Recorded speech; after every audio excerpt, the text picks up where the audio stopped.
Thank you, sir. Mr. Kerry's first stop was familiar territory for a U.S. Secretary of State, number 10 Downing Street, the residence of the British Prime Minister.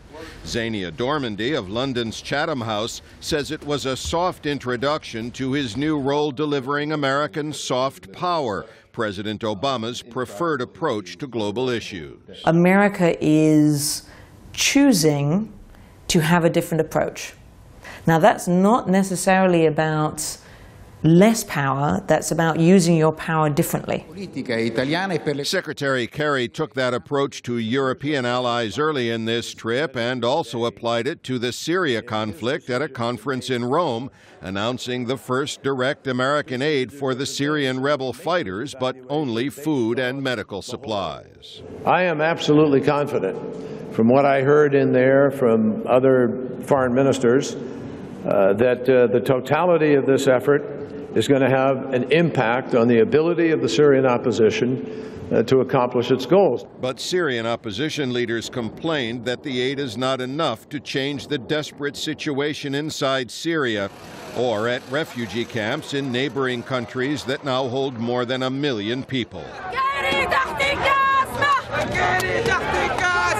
And as Secretary Kerry moved into the Middle East, dissatisfaction with U.S. policy came even more into focus, even though he stuck to traditional allies like Egypt.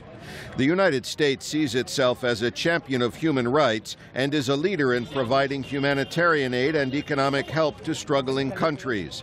But many in the Middle East see U.S. policy in a different light, including Saeed Sadek of the American University in Cairo, who spoke via Skype. As long as they don't clash with American strategic interests, they don't care what really happens inside those countries. And this is the moral question regarding American foreign policy in the area.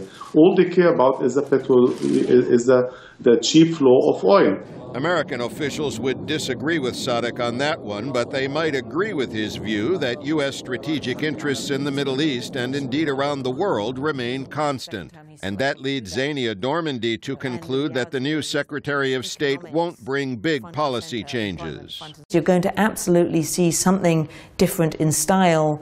The substance is led by the White House, more than most presidencies. So I think the substance won't change quite so significantly, but style, absolutely.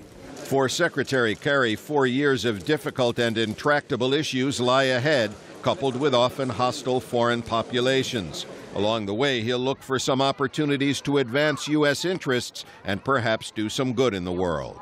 Al Pessin, VOA News, London.